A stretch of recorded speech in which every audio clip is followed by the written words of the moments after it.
Bonjour à toutes et à tous et bienvenue ici à l'hôtel du département où nous allons rencontrer Alain Leboeuf, le nouveau président de l'Assemblée départementale. À 57 ans, il a placé son mandat sous le signe de la transition. Mais de quelle transition parle-t-il ? Eh bien, vous allez le découvrir dans cette émission à caractère un peu exceptionnel.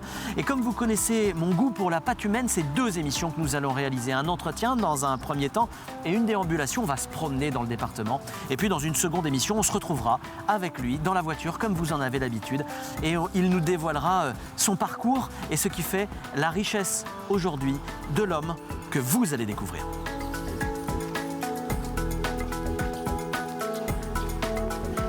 Bonjour Alain Leboeuf. Bonjour. Alain Leboeuf, vous avez 57 ans. Vous êtes conseiller départemental depuis combien de temps ? Écoutez, j'ai été élu conseiller départemental pour la première fois en 2004. Ça commence à faire, c'est une maison que vous connaissez bien, cet hémicycle dans lequel nous sommes, vous le connaissez bien. Est-ce que c'est encore plus exigeant d'être président devant une assemblée parfaitement unie ? Vous avez été élu à l'unanimité. Oui, effectivement, c'est un lieu magique pour moi. Au même titre d'ailleurs que quand je suis arrivé pour la première fois dans l'hémicycle de l'Assemblée nationale. De se dire que quand on entre comme ça dans une institution, le lieu où nous délibérons, l'Assemblée nationale, quand on délibère, c'est que tous les Français, en fait, ont une répercussion sur les décisions qui sont prises. Ici, au niveau de cet hémicycle du département, on travaille pour les Vendéens. Alors, quand vous dites que cette élection a eu lieu à l'unanimité, j'avoue que ce matin-là, tout était compliqué. Parce que, inévitablement, quand on a pu préparer une assemblée comme celle-ci, distribuer des responsabilités, on ne pouvait pas les distribuer à tout le monde, il a fallu faire des choix. Et donc, on ne sait jamais, au moment de l'élection elle-même, qui est un bulletin secret, se dire comment le regard de ces conseillers départementaux, issus d'une même majorité, effectivement, allait s'exprimer. Et donc, chaque nom qui était cité là-haut, par la plus jeune d'entre nous, Alain Leboeuf, et on s'attend à, d'un coup, il va y avoir un blanc, il va peut-être... et l'unanimité a été, pour moi, donc, effectivement, un beau message. Le message qu'on va constituer une équipe au service des Vendéens. Et ça m'oblige d'autant plus. Voilà. Donc, j'ai un devoir aujourd'hui. Est-ce qu'on peut dire que la méthode Alain Leboeuf, c'est d'essayer de réconcilier le territoire de la Vendée avec la collectivité, de réidentifier la collectivité avec le territoire ? Ouais, effectivement, au moment où on a cru qu'il fallait faire des grands regroupements, j'ai vécu, encore une fois quand j'étais à l'Assemblée nationale, ce regroupement des régions, des mastodontes. On se rend compte que les Français, à chaque fois qu'on les éloigne de la responsabilité proche des élus, de proximité, à chaque fois ils se désintéressent de la vie publique et politique. Et en fait, cette malheureuse expérience de la Covid-19 a bien montré qu'il y a des échelons de proximité qui sont les réconforts. Premier échelon de proximité, c'est la commune. Monsieur le maire, madame le maire. Et le deuxième échelon, c'est le département. Donc vous êtes l'homme de l'ancrage, on peut le dire comme ça ? Tout à fait. L'homme de l'ancrage local. Je l'ai dit dans mon introduction, vous êtes l'homme de la transition également. C'est le grand axe de votre mandat, vous l'avez placé comme ça, hein, je suis l'homme de la transition. Alors on vous connaît, vous, pour le numérique, on vous connaît pour les énergies renouvelables, vous avez été président du CIDEF, président de Vendée Numérique, c'est votre cheval de bataille, vous êtes beaucoup occupé des routes aussi, il ne faut pas les oublier. En fait, c'est une immense chance d'être en responsabilité à cette période-là de l'histoire. Début du XXIe siècle. Tout est en train d'évoluer. Et donc, les hommes et les femmes qui sont en responsabilité aujourd'hui doivent en prendre conscience. Nous devons être agiles dans les prises de responsabilité, dans les orientations. Et c'est pour ça que je parle de transition. Attention, le monde bouge. Et si ici, dans cet hémicycle, nous reproduisons ce qui était hier, nous risquons de nous tromper. Nous devons nous adapter à ces transitions. Alors, vous parlez bien évidemment d'un sujet sur lequel je me suis beaucoup investi, sur les mobilités décarbonées. Justement, c'est ce qui fait aujourd'hui cette force de la Vendée, cette reconnaissance nationale de la Vendée aujourd'hui, puisqu'il y a déjà 7-8 ans, j'ai commencé à parler d'électromobilité. En l'an 2000, dans ce département, nous étions 100% dépendants de notre énergie. Ça veut dire qu'à chaque fois que à la maison, nous allumions un bouton pour éclairer, il fallait qu'on lève le doigt en disant « Est-ce qu'il n'y en a pas qui veulent nous envoyer des électrons ?» Chaque fois qu'on construisait une entreprise, il fallait qu'on trouve des lignes électriques qui nous rapportent de l'énergie depuis loin, par exemple Chinon, avec sa centrale nucléaire. Maintenant, eh bien, nous avons la possibilité de produire cette énergie sur place. La première expérience, ça a été Boin avec des éoliennes qui produisent cette électricité, ces panneaux photovoltaïques que l'on peut développer un petit peu partout. Donc cette énergie, on est capable de la fabriquer ici. Et ma voiture électrique, je la recharge la nuit. Dites ma voiture électrique. Effectivement, j'ai ma petite Zoé familiale Ouais. qui me va très très bien. Ouais. Et je la recharge en 1 minute. Vous savez, monsieur Leroc, en 1 minute. C'est un sujet qu'on a déjà eu, effectivement. Vous êtes très fier de me dire ça, que j'étais à côté de la plage il y a Tout à il y a fait, quelques parce années avec que les j'arrive voitures le électriques. soir à la maison, je branche en 30 secondes. Ouais. Je vais me reposer, vivre en famille, et le lendemain matin, quand la je voiture repars, après. je débranche en 30 secondes. Bien. Pendant que vous Ouais. mettiez combien de minutes à aller faire la queue à la station pour aller chercher une espèce de pétrole qui arrive d'Arabie Saoudite, ou je sais pas. Moi, mes électrons, ils arrivent de Vendée, monsieur Leroc. Moi, monsieur. Sur le biogaz, j'insiste, parce que le biogaz, c'est aussi une de nos richesses. Nous avons la chance d'avoir une agriculture d'élevage dynamique et il faut justement qu'on en prenne soin. Et là, il y a la possibilité d'avoir des recettes supplémentaires justement pour nos agriculteurs. On a la chance d'avoir une industrie agroalimentaire puissante, avec des déchets méthanogènes. Et tout ça, on peut le transformer grâce à des unités de méthanisation en une énergie qu'on peut utiliser dans les bus, qu'on peut utiliser dans les camions. Une des principales responsabilités de la collectivité, c'est les personnes âgées et les personnes les plus fragiles. Dans ce domaine-là, vous avez aussi des projets, notamment pour le maintien à domicile, qui est une vraie volonté. Pendant longtemps, on a développé les EHPAD. Et aujourd'hui, en fait, c'est tout un maillage qu'on doit proposer à nos aînés quand ils sont en fragilité, et même quand ils ne le sont pas. Oui, tout à fait. Quand je parle de transition, voilà une majeure. On le voit bien, nos aînés sont bien chez eux. En Vendée, nous sommes bien. Et nos aînés en particulier, ils veulent rester le plus longtemps possible chez eux, ce qui est logique. Eh bien, le devoir de notre société, c'est de les accompagner. Hier, ils pouvaient être accompagnés par la famille qui était à côté. Aujourd'hui, vous le savez, nous sommes appelés à aller travailler beaucoup plus loin. Les familles sont plus éclatées pour X raisons. Et donc, il nous faut trouver les moyens pour cet accompagnement de nos aînés chez eux, pour qu'ils se sentent déracinés le plus tardivement possible. Je rappelle qu'il y a un vrai sujet de financement de la dépendance en France et qu'il n'y a aucun gouvernant qui a eu le courage de prendre ce sujet. Dans tous les cas, en Vendée, nous allons continuer à travailler sur cet accompagnement. La loi NOTE a décalé l'économie du côté de la région. Pour autant, l'économie doit être le fer de lance de votre mandat. Vous m'expliquez ? Tout à fait. Et j'ai souhaité volontairement nommer un conseiller départemental en charge de l'économie au sein de notre département. Pourquoi ? Parce que cette relation entre notre institution et le monde économique est indispensable. Nous avons simplement perdu le fait que nous ne puissions plus aujourd'hui donner une subvention à telle ou telle entreprise. Mais je ne connais pas de chefs d'entreprise qui vivent d'abord pour les subventions. Nos chefs d'entreprise, ils veulent des marchés et ils veulent surtout autour des services. Donc, quand ils ont du matériel à transporter, lorsqu'ils ont du monde à faire venir, ce qu'ils veulent, c'est des infrastructures.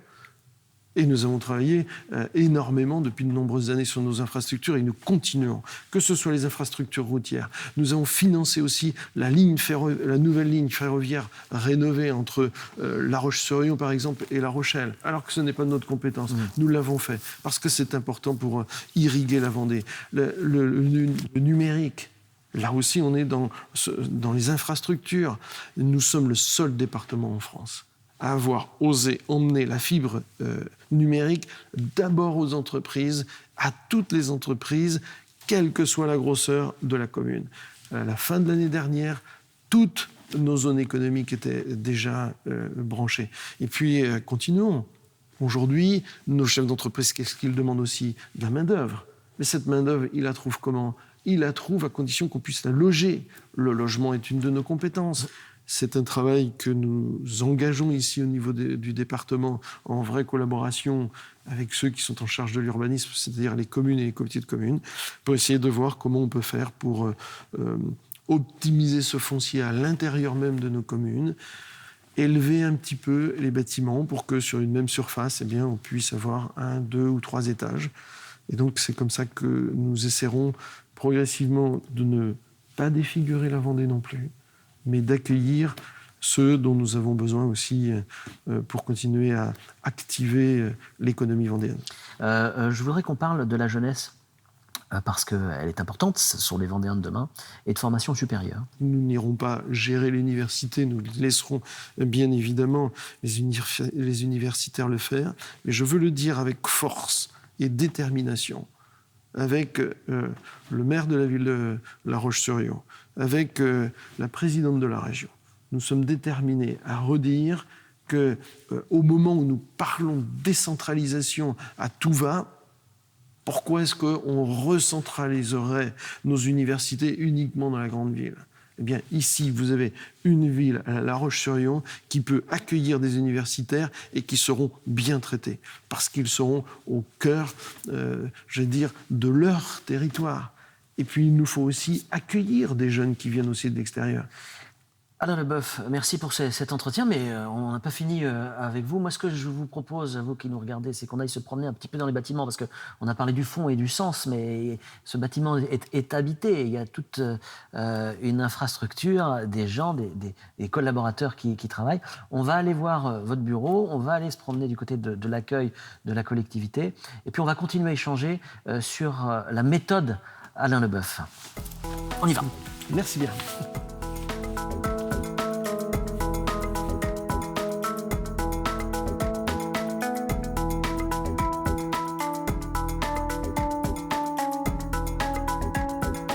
Merci de m'accueillir du coup dans ce bureau, Oui. le président.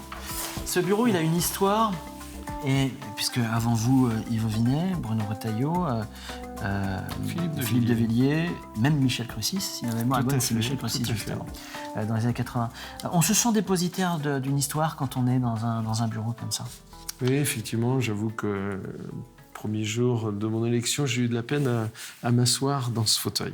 Ouais. C'était trop d'émotion de me dire que je prends ce fauteuil justement de ceux qui ont été quand même des personnes qui ont marqué la Vendée. Je pense à Philippe, je pense à Bruno, évidemment Yves, pour qui j'ai beaucoup de respect. Mais s'asseoir ici, c'est une responsabilité aussi. Ouais. Voilà. Comment se passe l'ordinaire des jours du président du département? Je sais que vous arrivez tôt, enfin relativement tôt, vers 8h. Mais j'imagine que vous avez déjà travaillé dans votre voiture avant. J'ai beaucoup travaillé dès 7h, je suis au travail, effectivement. Ouais. Et j'arrive ici, dès la 8h.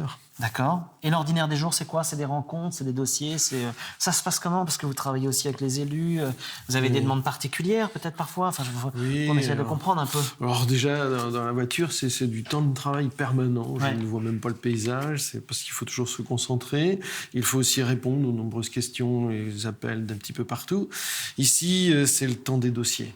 Dans ce bureau, le temps des dossiers où il faut recevoir les collaborateurs qui ont plein de questions et qui ont surtout besoin de confirmation. Est-ce qu'on avance, est-ce qu'on n'avance pas, est-ce que c'est bien dans cette direction ou pas?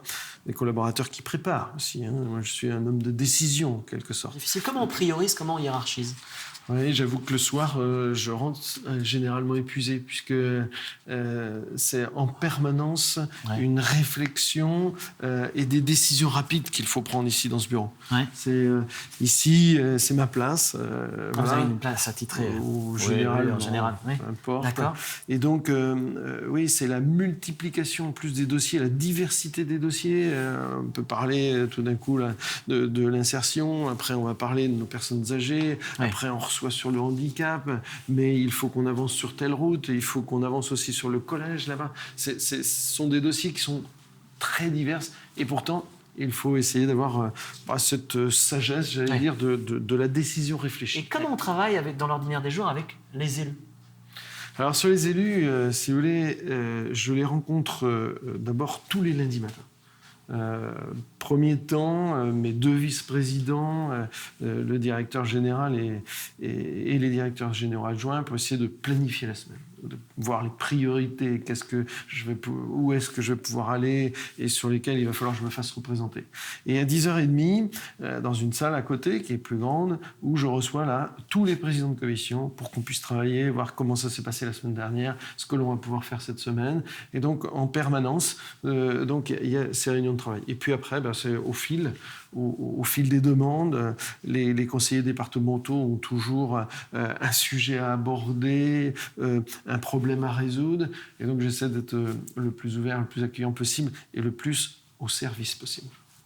Merci Alain. On va se retrouver, Président, au rez-de-chaussée. On va aller voir l'accueil, parce que l'accueil, c'est le public qui peut venir ici, puisque le département est accessible. Et on va aller regarder un peu comment ça se passe.